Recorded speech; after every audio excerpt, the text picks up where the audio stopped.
እንኳን ደህና መጣችሁ በድጋሚ። እግዚአብሔር የተባረከ ይሁን። እግዚአብሔር ይባርካችሁ። ስለ ነቢያት አገልግሎት እያየን ነበረ። በእስራኤል ሕዝብ መካከል የነቢያት ድርሻ በጣም ከፍተኛ እንደነበረ አይተናል። ከዚሁ ጋር በተያያዘ ሁኔታ ደግሞ ኑሯቸው ምን ይመስል ነበረ? ይህንን ማየት ግድ ነው። ምክንያቱም የነቢያት ኑሯቸው ጨርሶ ከሌላው ሕዝብ የተለየ ነው። ያንን ማየት ብንችል፣ ያንን ብንማር፣ በአሁኑ ጊዜ ነቢያቶች ነን የሚሉም ከሆኑ ወይም መሆን ከፈለጉ የነቢያቶች ሕይወት ኑሮ በብሉይ ኪዳንም ሆነ በአዲስ ኪዳን የተለያየ አይደለም። ኢቭን የመልእክታቸውም ይዘት አንድ አይነት ነው፣ የተለያየ አይደለም። ልዩ የሚያደርጋቸው የአዲስ ኪዳን ነቢያት የክህነትም አገልግሎት አላቸው። ምክንያቱም በክርስቶስ ኢየሱስ የተዋጁ በሙሉ፣ በክርስቶስ ደም የተዋጁ በሙሉ ከየነገዱ ከየቋንቋው ሁሉም የክህነት ስልጣንና አገልግሎት እንዳላቸው ስናይ ነበረ ሰሞኑን። ስለዚህ ተጨማሪ የክህነት አገልግሎት አላቸው የአዲስ ኪዳን ነቢያት። የብሉይ ኪዳን ነቢያት ከመሃላቸው ካህን የነበረ ምናልባት ሳሙኤል ሊሆን ይችላል። እሱም በነገዱ ከአሮን ነገድ አይደለም እና እርግጥ አሉ እነ ኤርሚያስ እነ ሕዝቅኤል ከካህናት ወገን እንደነበሩ እናውቃለን። በአጠቃላይ ግን የነቢያት አገልግሎት በጣም የተለየ ነው። ስለዚህ ኑሯቸው ምን እንደሚመስል ብናቅ እኛም እንማርበታለን። ምናልባት ደግሞ ነቢያት ነን የሚሉም ካሉ የጎደላቸው ምን እንደሆነ ወይም ማሟላት ያለባቸው ምን እንደሆነ ከነሱ ይማራሉ ብዬ ተስፋ አደርጋለሁ። በዛን ጊዜ የነበሩ ነቢያቶች አብዛኛዎቹ በየዋሻ የሚኖሩ ናቸው። በሕዝብ መካከል የሚኖሩ አልነበሩም። በተለይ በነገስታት ዘመን የሚኖሩ ነቢያቶች ኑሯቸው በየቦታው ነው እና ጥቂቶቹ በእርግጥ በጥቃቅን ከተማዎችና እንደገና አንዳንዶቹ ደግሞ በነገስታት አካባቢም ደግሞ የሚኖሩ ነበሩ እና ወደ ነገስታት ሲቀርቡ ከነገስታት የሚያገኙት ድርጎ አለ። የነገስታትን ምግብ እየተመገቡ የሚኖሩ ነቢያቶች ነበሩ እና ከዛ የተነሳ እነሱ ደፍረው ነገስታቶችንም ህዝቡንም ወይም ሹማምንቱን መገሰጽ አይችሉም ነበር። እውነተኛ ነቢያቶች ግን እንዳልኳችሁ ኑሯቸው በጣም ከባድ ነበር።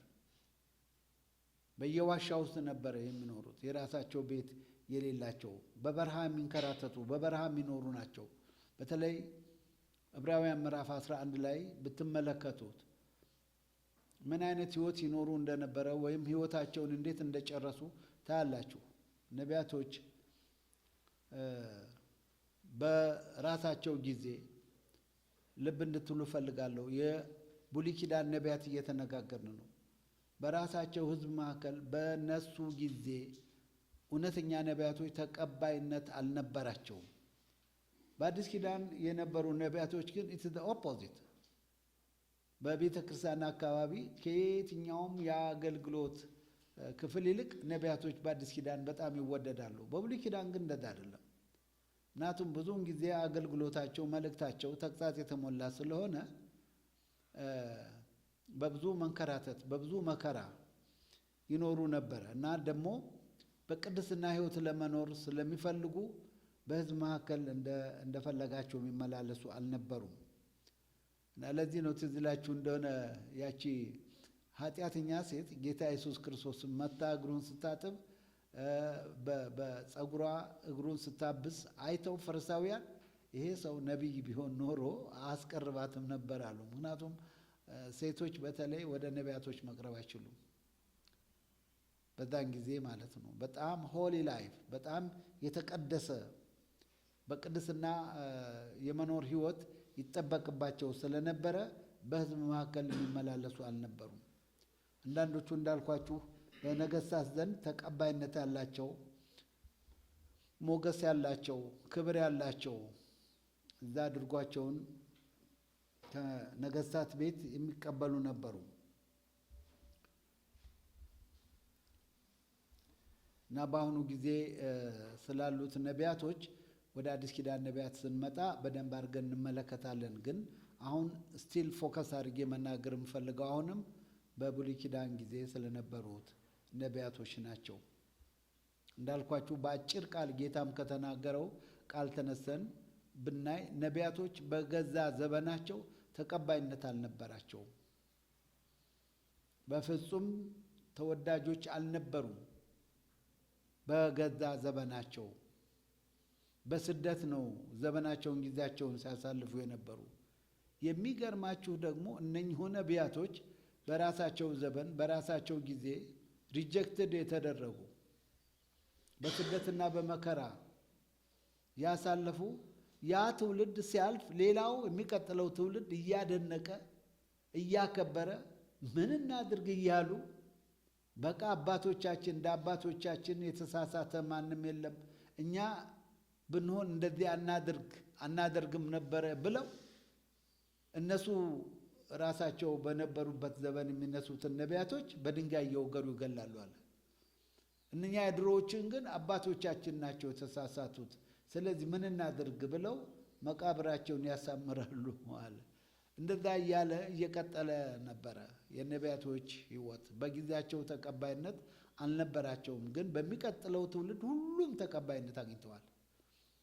ሁሉም ነው የምላችሁ፣ ሁሉም። ምክንያቱም የተናገሯቸው ትንቢቶች ሁሉም ሲፈጸም ስለነበረ እና ተቀባይነት ያገኙ ነበሩ እና ጌታ ኢየሱስ ክርስቶስ ስለ ራሱም ጨምሮ ነው የተናገረው። ነቢይ በራሱ ሀገር በራሱ ቤተሰብ አይከበርም፣ በራሱ መንደር በራሱ ከተማ አይከበርም ብሎ ተናግሯል። ነቢይ ሲል ስለ ራሱ ብቻ አይደለም። በአጠቃላይ ነቢያቶች እንዳልኳችሁ ያለ ፍርሃት ህዝቡን ስለሚገስጹ፣ ህዝብ ደግሞ እንዲሁ ባይ ኔቸር እንደምትመለከቱ ጥፋተኛ ስለሆነ ከእግዚአብሔር የራቀ ስለሆነ ያን ትውልድ ደፍሮ የሚገስጽ እውነተኛ ነቢይ መሆን ያስፈልጋል እና ወደ አዲስ ኪዳን ስንመጣ ደግሞ የነቢያቶች አገልግሎት ምን እንደሚመስል ዘመናችንን ነቢያቶች ጨምረን የምናየው ሁኔታ ይኖራል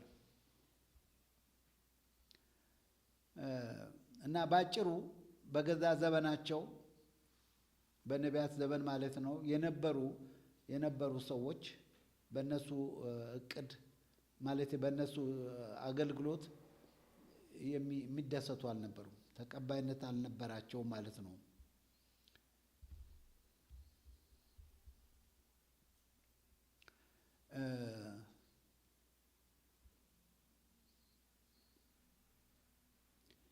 በብሉይ ኪዳን ጊዜ እንግዲህ የነበሩትን ነቢያቶች አገልግሎታቸው ብዙ ፈርጅ አለው፣ ብዙ አቅጣጫ አለው።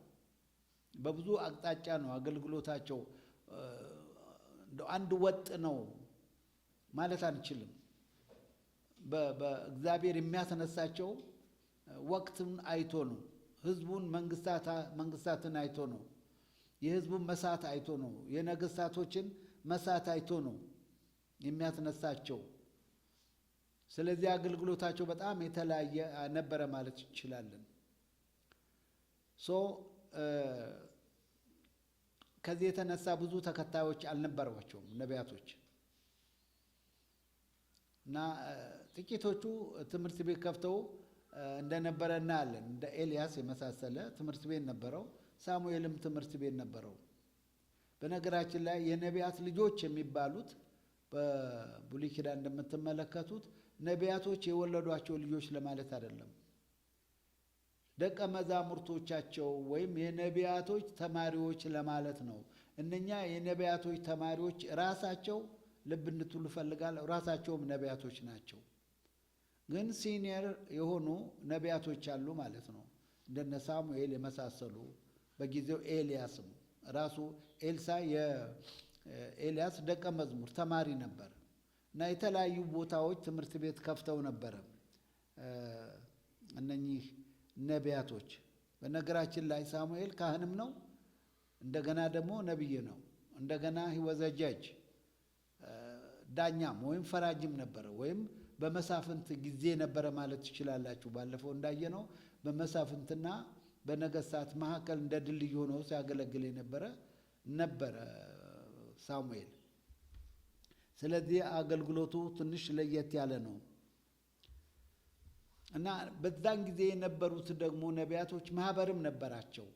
የነቢያት ማህበር ይባላል የነበራቸው ማህበር። ትዝ ይላችሁ እንደሆነ አንድ ወቅት ሳኦል ወደ እነሱ ሄዶ ነበር። የነቢያት ማህበር መካከል ገብቶ ራሱ ትንቢትም ሲናገር ነበረ እና የነቢያት ማህበር ተብሎ የሚታዩት እንዳልኳቸው ኖርማሊ ተማሪዎቻቸው ናቸው። እና ትምህርት ቤት አለ ብያቸዋለሁ። በጊቤ አለ፣ በቤቴል አለ፣ በኢያሪኮ በተለያየ ቦታ ትምህርት ቤቶች እንደነበሩ ይሄንን አስታውሱ።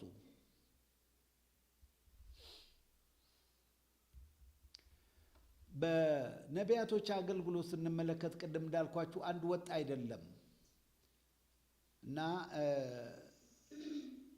ጥቂት ነቢያቶች በድንቅና በታምራት የተገለጡ አሉ።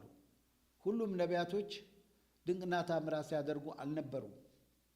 በድንቅና በታምራት በጣም የታወቁ ነቢያቶች ኤልሳና ኤልያስ ናቸው። እነሱም በደቡቡ ክፍል ሳይሆን በሰሜኑ የእስራኤል መንግስት ነበሩ ማለት ነው። እንደነ አሞጽ የመሳሰሉ በሰሜኑ ክፍል ናቸው። ግን በጣም በትልቅ ድንቅና ታምራት የተገለጡት በእስራኤል ሕዝብ መካከል ኤልያስና ኤልሳ ሆነው ሳለ የሚያስገርማችሁ ምንም የጻፉት መጽሐፍ የላቸውም፣ አልጻፉም። እና ወደ 17 የሚሆኑ መጽሐፍት የጻፉ ነቢያቶች አሉ። ከነኚህ መካከል ድንቅና ታምር ያደረገ ነቢይ መጥቀስ አንችልም። እነኚህን 17ቱን የነቢያት መጽሐፍ በሁለት ከፍለን ነው የምናያቸው። ደቂቀ ነቢያት ወይም ማይነር ፕሮፌት የምንለውና ሜጀር ፕሮፌት ወይም ደግሞ አበይት ነቢያት የሚባሉ አሉ። እነኚህ ደቂቀ ነቢያት ወይም ደግሞ ማይነር ፕሮፌት የምንላቸው ሰዎችን አይደለም። ሜጀር ፕሮፌት ኦር ማይነር ፕሮፌት የምንለው ሰዎችን አይደለም፣ መልእክቶቻቸው አነስተኛ ስለሆኑ ነው። ከነዚህ 5ቱ ሜጀር ፕሮፌት የሚባሉ አሉ። ኢሳይያስ፣ ኤርሚያስ፣ ሕዝቅኤል፣ አይሰፖስ ዳንኤል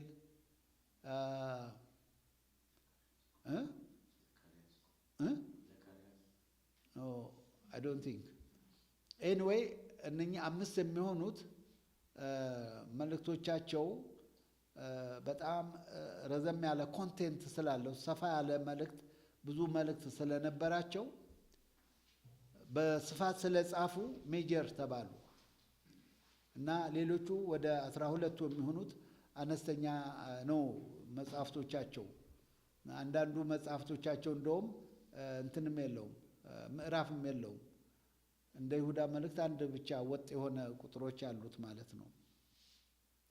ታዲያ የሚገርማችሁ ነገር ነው፣ በዘመናችን ያሉ ነቢያቶች አንዳንዶቹ ተነስተው የዚህ ምስጢር አባባል ስላልገባቸው ይመስለኛል አንዳንዶቹ ሜጀር ፕሮፌት ነን ብለው የተነሱ አሉ።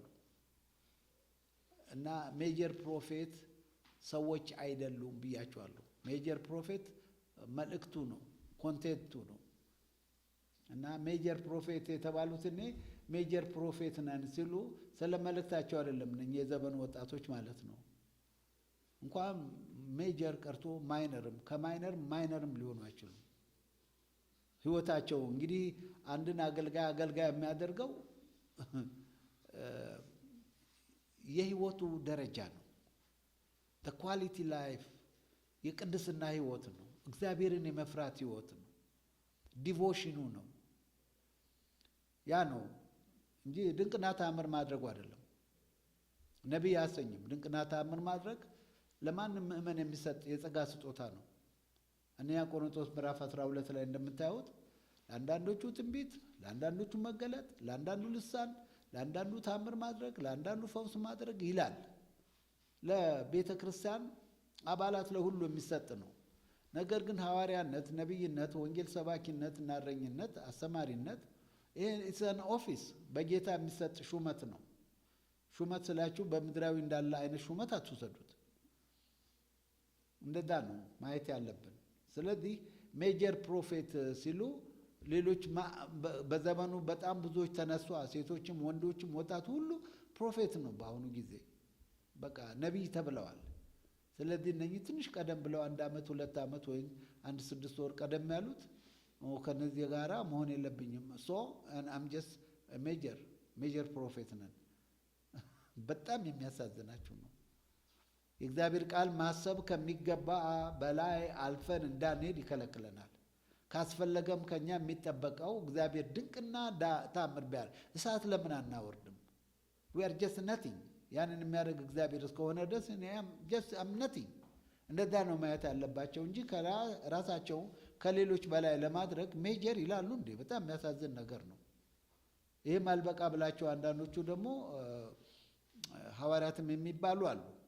ከሐዋርያትም ደግሞ ቀጥለው የሚሉበት ነገር አለ። ረሳሁት እንጂ ሰምቻለሁ። ሜጀር ፕሮፌት አልበቃ ብላቸው በላይ ላይ ደግሞ ይጨመሩ አሉ። እንዲህ አይነት ጨዋታ እንዴ! ተዉ፣ እንደዛ አይሆንም። ጌታ ስለ ገበያ ልጆች የተናገረው ትዝ ይላችኋል? የገበያ ልጆች ስለ እሱ አሁን ብዙ አልናገራችሁም። የገበያ ልጆች ታውቃላችሁ፣ ይሰበሰቡና በትር እንጨት ይቆርጡና ጠመንጃ አስመስለው እንደናንተ። ከዛ በኋላ አንዱን ሻለቃ፣ አንዱን ጀነራል፣ አንዱን ኮሎኔል አድርገው ሰልፍ እያሰለፉ ሃይበል ይላሉ። ማርሽ ነው ማርች ነው የሚባለው ዋት እንደዛ እንትን ይላሉ። ግን እነኚህ ስልጣን የላቸውም። አንዱን ጀነራል፣ አንዱን ኮሎኔል፣ አንዱን ሻለቃ ቢሉም በጭራሽ የለም። ሻለቃም አይደለም። የጨዋታ ጊዜ ነው። የምን ጊዜ? የጨዋታ ጊዜ ነው። ሰው ነቢይም ለመባል ሐዋርያም ለመባል ወንጌል ሰባኪ እረኛም ለመባል በጌታ መሾም ያስፈልጋል። ያ ሹመት እውነተኛ ሹመት ከሆነ ነን ማለት ነው። አገልግሎታችንን አውቀን በጣም ማገልገል ይጠበቅብናል እንጂ ራሳችን ሜጀር ፕሮፌት ማይነር ፕሮፌት እያለ አይሉ የል ኦኬ ቢገባቸው ኖሮ ለምን ማይነር ፕሮፌት ነኝ አይሉ? እንዳልኳቸው አልገባቸውም ማለት ነው። ለምን ከሁሉ በላይ ራሳቸውን ለማድረግ ሌሎቹ ሜጀር ካለ ምን አለ? ማይነር አለ ማለት ነው። እነማን ነው ማይነር የሚያደርጉት? ሌሎች ፕሮፌቶችን ወይም ሌሎች ነቢያቶች ከኛ በታች ናቸው። ስለዚህ እኛ ደግሞ ከነሱ በላይ ነን ለማለት እንዴት ይታሰባል እንዴ? አዘ ክርስቲያን እንደዚህ ልናስብ አይገባንም። የመጨረሻ ውድቀታችን የሚያሳየው ራሳችን ከፍ ከፍ ማድረጋችን ነው። ሰው ራሱን ከፍ ከፍ ካደረገ መውደቁ የማይቀር ነው። በቃ that's it። ራሱ ጌታ ከፍ ከፍ ያደርገን። ያውም እሱም ደግሞ በምድር ሳይሆን በሰማይ ነው እሱን የምጠብቀው። እና በብሉይ ኪዳን ጊዜ ግን እንደዛ አይደለም። እንዳልኳችሁ እውነተኛ ነቢያቶች እየተሰደዱ የሚበሉት እያጡ እየተራቡ እየተንከራተቱ በዋሻ እየኖሩ ነው። ምክንያቱም ተቀባይነት አልነበራቸውም። ሰው ቅድም እንዳልኳችሁ ታዲያ ብዙዎቹ በነገራችን ላይ በዚህ በመጽሐፍ ቅዱስ ላይ ተጠቅሰው የተገኙ ብቻ አይደሉም ነቢያቶች። ስማቸው እየተጠቀሰም ብዙ ያልታወቁ አሉ። ስማቸውም ሳይታወቅ ብዙ ነቢያቶች መኖራቸውን አትርሱ። በነገሥታት ዘመን ምንም በመጽሐፍ ቅዱስ ውስጥ ስማቸው ያልተጠቀሱ ነቢያቶች ነበሩ። እና የእስራኤልን ሕዝብ ልንገራችሁ ባጭሩ። በዓለም ላይ ልዩ ሆነው እንዲታዩ ታዋቂ እንዲሆኑ ያደረጓቸው ነገሥታቶቻቸው አይደለም፣ ነቢያቶች፣ የነቢያቶች አገልግሎት ነው ኤክሰፕሽናል ያደረጋቸው። የእስራኤል ሕዝብ በዓለም ካለው ሕዝብ ልዩ ያደረጋቸው በዛን ጊዜ የነበሩ ነቢያቶች ናቸው እንጂ ሌሎችም እኮ ሀገሮች አሉ፣ ግብጾች አሉ፣ ሶርያን አሉ፣ ባቢሎናውያን አሉ። ለምን አልታወቁም? እንዲህ አይነት ነቢያቶች አልነበሩ። ካህናቶች ነበሩ ጣዖት የሚያመልኩ። ግን የእስራኤል አምላክ የሚያስነሳቸው እነኚህ ነቢያቶች እግዚአብሔር በድንቅና በተአምር እየተጠቀመባቸው የሚናገሩት ማስጠንቀቂያና ትንቢት ደግሞ እየተፈጸመ የሚታይ ስለነበረ እስካሁን ድረስ የእስራኤል ሕዝብ በዓለም ሕዝብ መካከል ለየት ባለ ሁኔታ እንዲታዩ ያደረጓቸው የነቢያት አገልግሎት ነው። ያ እነኛ ነቢያቶች ግን እንዳልኳቸው በጊዜያቸው ተቀባይነት አልነበራቸውም። መሪዎችም አይደሉም። ስለ መሪ በደንብ አድርገን አይተናል። መሪ የምንለው ተከታይ የሆነ ሕዝብ ሲኖረው ነው እነሱ ተከታይ ህዝብ አልነበራቸውም። ነገር ግን በእስራኤል ህዝብ ላይ በጊዜውም እንዳልኳችሁ ተጽዕኖ አድራጊዎች ነበሩ። ምንም እንኳን ሌሎቹ የሚያሳድዷቸው ቢሆኑ ሃይ ኦፊሻልስ ሲሆኑ የመንግስት ባለስልጣናት ናቸው የሚያሳድዷቸው፣ ተራው ህዝብ አይደለም። እንደዛ ቢሆኑም ነገር ግን በህዝቡ ላይ ተጽዕኖ ያደርጉ ነበር። ኢቭን ከሞቱ በኋላ መልእክታቸው በህዝቡ ላይ ተጽዕኖ ያደርግ ነበረ እና ተቀባይነት እንዲኖራቸው አድናቆት እንዲኖራቸው አድርጓል።